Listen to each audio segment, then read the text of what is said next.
so fast you'll feel like a winner. With your choice of connection speeds up to 20 megabits per second, you can download like a pro. More movies, songs, and games lightning fast. Well, it's a brand new horror film. It's in theaters right now. It's called Paranormal Activity. Even the previews send chills down my spine. It's a story of a young couple who move into a typical suburban house, but then are soon disturbed by supernatural entities that delight in scaring the living daylights out of them in the middle of the night. Well, the pair use a video camera aimed at their bed to document these strange forces that then go on to disturb them as they try to sleep. It's called Paranormal Activity. We've been talking a lot about this lately. Is it real? Is it fake? Bryan Bonner, the head of the Rocky Mountain Paranormal Society, in studio with us this morning, along with Baxter, and we were talking about Central City.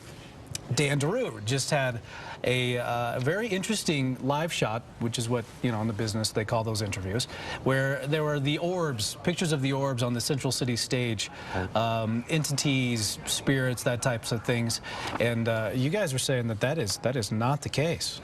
Not at all. I mean, first of all, you've got a nice big room that was there, and he noticed how incredibly dusty the bar was. The room is a dusty room. There's always particulates in the air. You have the flash go off on a camera. Anything that's close to the lens is going to look like a great big ball of light. And so you're saying that these orbs are just nothing but dust particles in the air, that ghosts do not present themselves as circles? Well, if they do, they just started doing that when digital cameras came out. So. If you look at the history, they upped their game. Well, if you look at the history of ghosts and pictures, up until digital, we had full-formed apparitions. Right.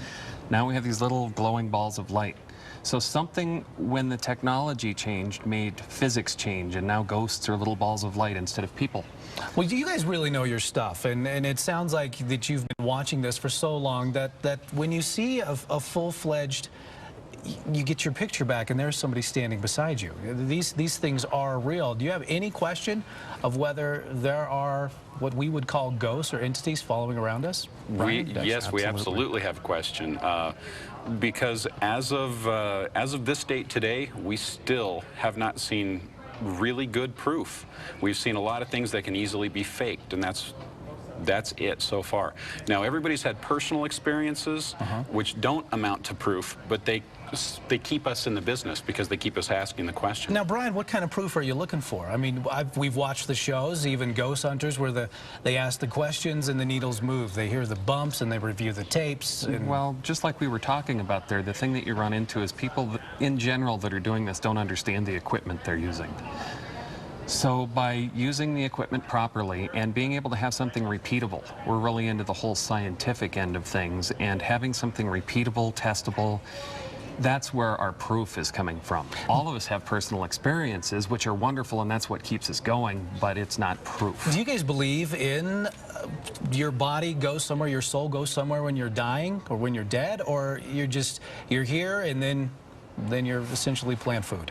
Well, we have to back up just one moment when we answer that question, because we all got into this because we really had a desire to learn what was out there. We all had a little bit of a belief. As soon as you become a researcher, you have to put aside all beliefs, whether they're pro or con, and just have an open mind and let everything be a possibility. So we no longer have the luxury of faith, being able to attach onto a belief. Right. Okay.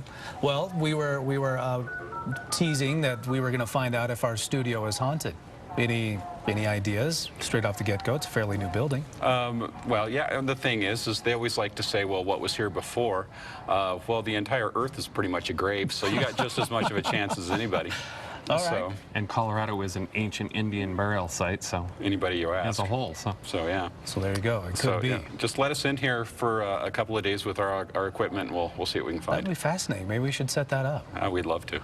All right, we'll see if we can work that out. Guys, it's good to talk to you. Baxter and Bryan Bonner from the Rocky Mountain Paranormal Society with the latest as we get closer to Halloween. Still pretty spooky, though. That movie's spooky. It's a great movie. It's a good movie. I tell you what. All right, well, 7:27 on a Friday morning. Crystal, do you believe in ghosts? I'll get back to you later. All right. Well, I hope there are no ghosts here because we have kids come to the studio all the time. I wanted to mention our Storm Force Kids program. You can come and get a tour of Fox 31 as well as the Deuce and learn about the weather, how everything works, how we do the weather.